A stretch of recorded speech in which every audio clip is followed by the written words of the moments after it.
Thank you for watching this debate that I'm moderating between Bat Dad and the Unseen Man.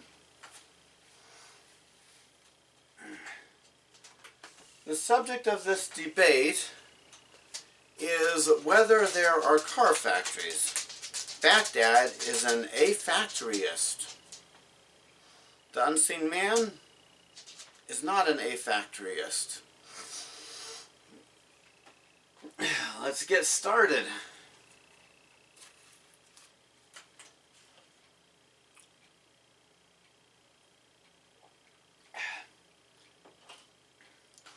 Thank you for watching. I'm going to prove scientifically that there are no car factories. That vehicles just evolved from the first basic vehicle a long time ago by random chance without designers and factories. The most important thing is my opponent will never meet the phylogeny challenge. Nobody can. And that challenge is this. Name what evolved from what. If you can't do that, then you have to accept my explanation that things evolved. I will show you here. That is a Toyota Corolla.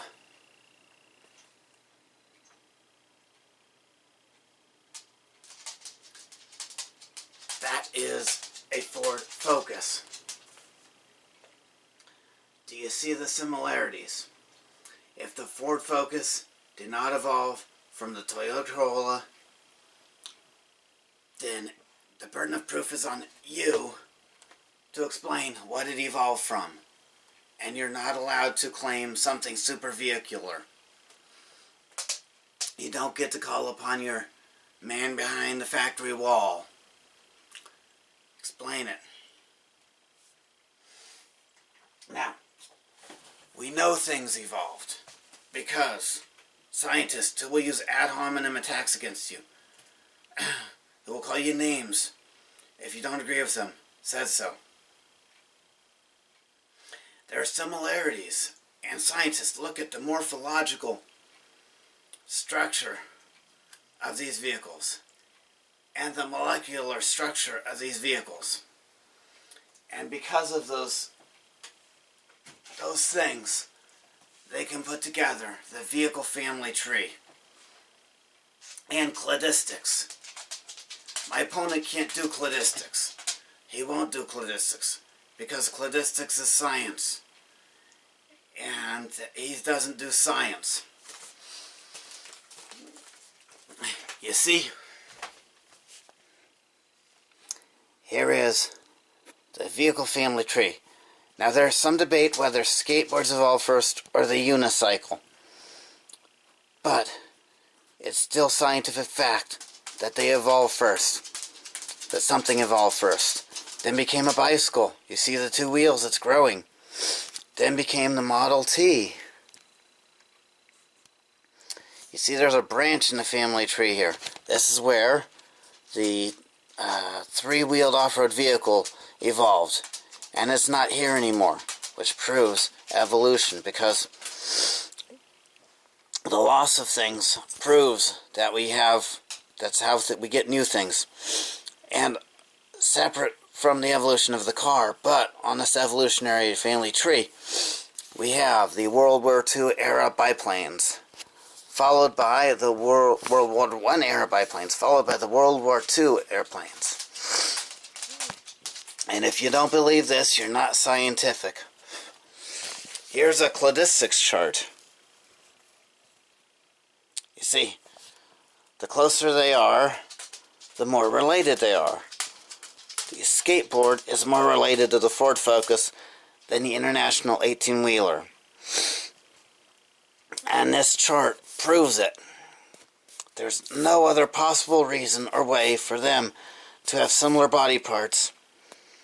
Those morphological similarities, the ball bearings. You see, a designer could not use ball bearings in more than one vehicle, or more than one thing.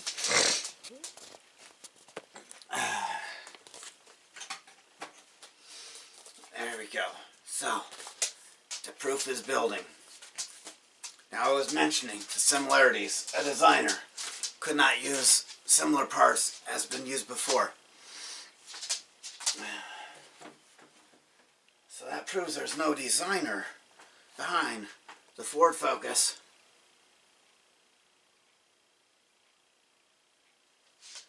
and the Toyota Camry. Look at those very similar wheels. Very similar wheels. A designer would have to use very different wheels. Hexagonal. Spokes without a rim. Hexagonal. Octagonal. Or square wheels. A designer would never be able to use. It's just stupid to think about the possibility of a designer using a working part in a new thing that was already designed for something else. Another thing. Bad design.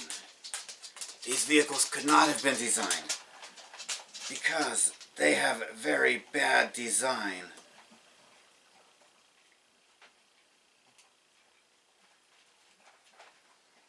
We're going to look at pictures of the Toyota Corolla interior. If there's bad design, it couldn't have been designed. Alright.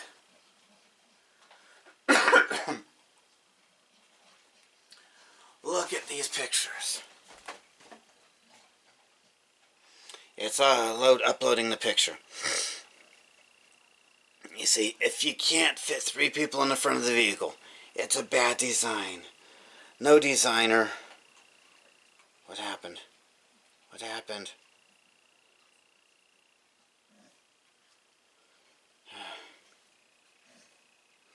No designer would design a vehicle that you couldn't fit 3 people in the front of. If you ever see a vehicle like that, that proves it. There is no designer. There's no factory. There we go, look. The gear shifter is in the way of the 3rd passenger. Gear shifter in the way of the 3rd passenger. No legroom for the 3rd passenger. Very stupid, bad design. Could not have been designed. Could not have a factory. A factory would not build something like that.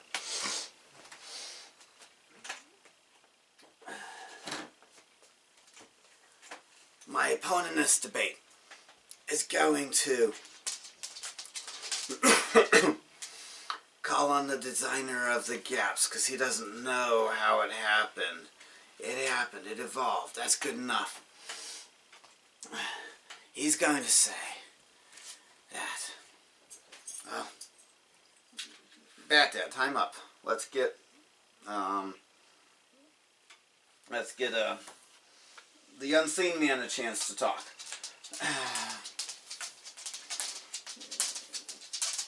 Alright.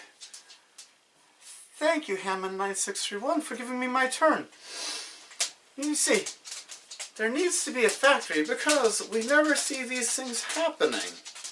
All of what Bat-Dad described is just storytelling. No one has seen a unicycle give birth to a bicycle. No one has seen a bicycle give birth to a car. And there are so many moving parts. We never see moving parts coming together like that in nature. We never see lightning striking iron-rich ground and coming up with screws and parts that fit together to perform a function.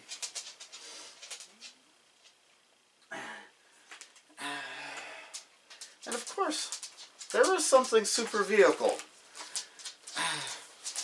It's not unscientific. Mr. Bat-Dad says it's unscientific, but that doesn't prove it's unscientific. Science is trying to learn the best we can by the scientific method. Now these lines on papers, they could be drawn differently. See, it's us looking on the outside of the vehicles and drawing lines. There's more than one feature of a vehicle we could use and make different lines. How do we know his tree is right if nobody saw the things give birth? What if we draw a tree based on the different features? We can get different trees. I drew some charts here.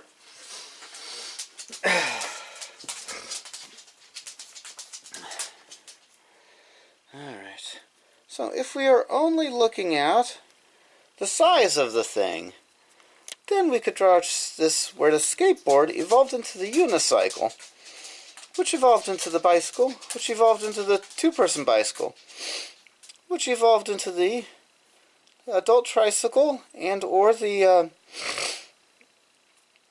those three-wheeled motorcycles, then the compact car, then the group bicycle, because there are some group bicycles that hold 4 or 6 or 8 people that are bigger than a car, then the sedan, then the truck, then the industrial truck, and then the commercial airliner.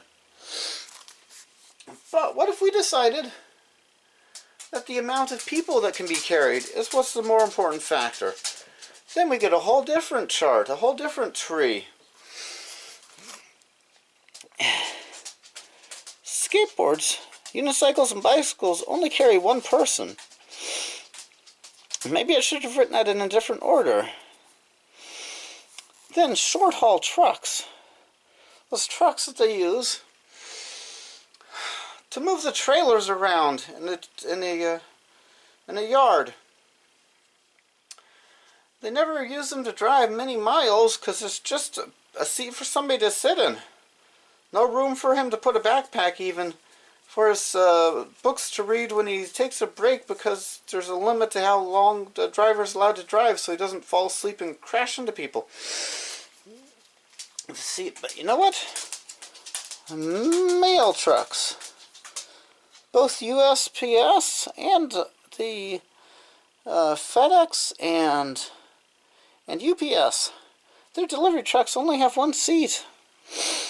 So those things evolved before the two-person bicycle and the smart car, which both only hold 2 people. Then the basic pickup truck evolved next because you can get 3 people in them. I'm not talking about the extended cab and king cab, but the pickup truck, the basic one. Then sedans, they get 4 or 5 in them. Minivans get even more than that. A full-size van gets more than a minivan. A commercial airliner gets more than that. And then, after commercial airliners evolved, trains evolved, because when you get several trains together, you can get more people in them than you get on a commercial airliner. You see, different charts based on which feature we want to focus on. That's not science, it's storytelling. What if we decided the number of wheels was most important, and that's how we made our chart? Well, in that case, we would start with the unicycle, which evolved into the bicycle. That bicycle in your yard, give it enough time and weight and random chances, we'll turn it into a car after it has been a motorcycle and a tricycle. And then a dually truck is what evolved next. Those ones with 4 wheels in the back instead of just 2. And then an airliner with all of its wheels would come next, because they've got 6 wheels, 2 in the front, and then at least 4 in the landing gear in the back. Well, actually, some airliners have less wheels than the dually truck, or some airplanes. And the grand finale, the highly evolved thing that evolved after all of these things, is the train. I have to wonder if Baghdad is drunk.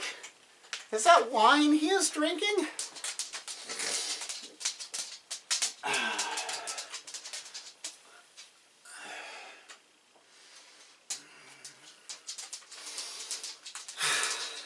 It is not wine. I am not drunk. This is the finest Pilsner that I can find, because I won't drink any stinking lousy lagers. It's Pilsners for me.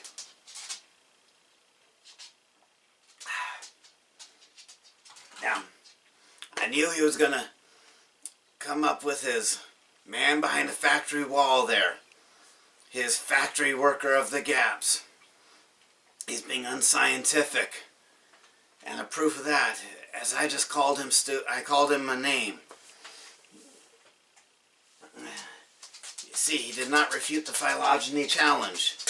If the Ford Focus did not evolve from the Toyota Corolla, you have to name what it evolved from. Let's see.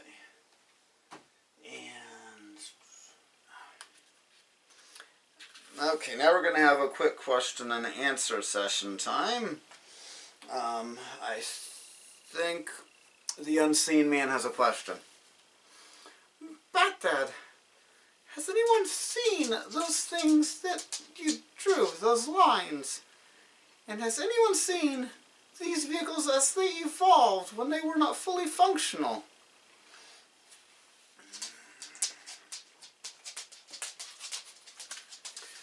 You're stupid. There we go. I won the debate there. That's all you needed to hear, is me calling him stupid. Those lines on paper are drawn because of the morphological features and the molecular analysis. So we don't need to see it happen. We've seen the results, and there is no supervehicular thing, and so that's how it had to have happened. You see, but things can survive and function even when they aren't all the way there. I drew a diagram. I knew he would bring up this thing, this silly argument that you need a fully functioning vehicle for anyone who wanted to buy it.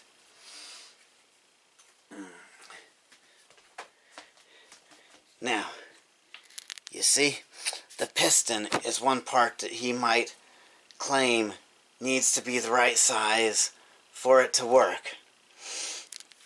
Well, it doesn't. Vehicles used to have pistons that were very small, that had a lot of gap between the piston wall and the cylinder wall, and those vehicles continued the evolutionary progression to get to where we have now. You see, this is the earliest piston, a lot of room, and then it got a little bigger, a little bigger. It still isn't touching the walls, but it got bigger. And then it got bigger, and then it got bigger, until we have fully functional, properly sized pistons almost touching the walls. See? You've seen it. I drew it. And this is going to be published in the Journal of the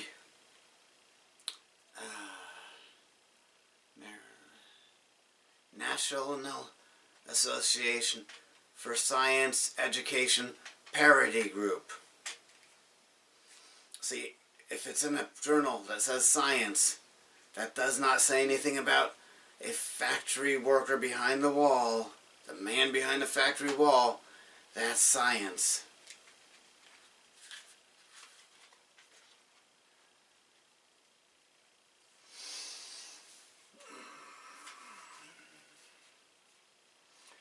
You see, Baghdad could not say that it was seen by anybody, thus making it unscientific. Science is about what's observed, not what stories we can tell. No one has seen a vehicle with a cylinder, with a piston dramatically smaller than the cylinder walls that actually worked. And that is because there is a factory, there are factory workers, there are designers at the factory.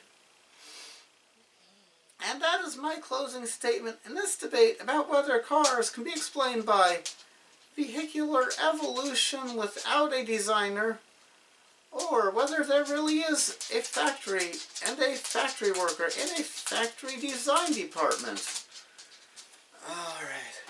Thank you for watching this debate where talked about where Bat Dad and the Unseen Man use some similar logic as has been used in other debates about other issues. Yeah, have a good day.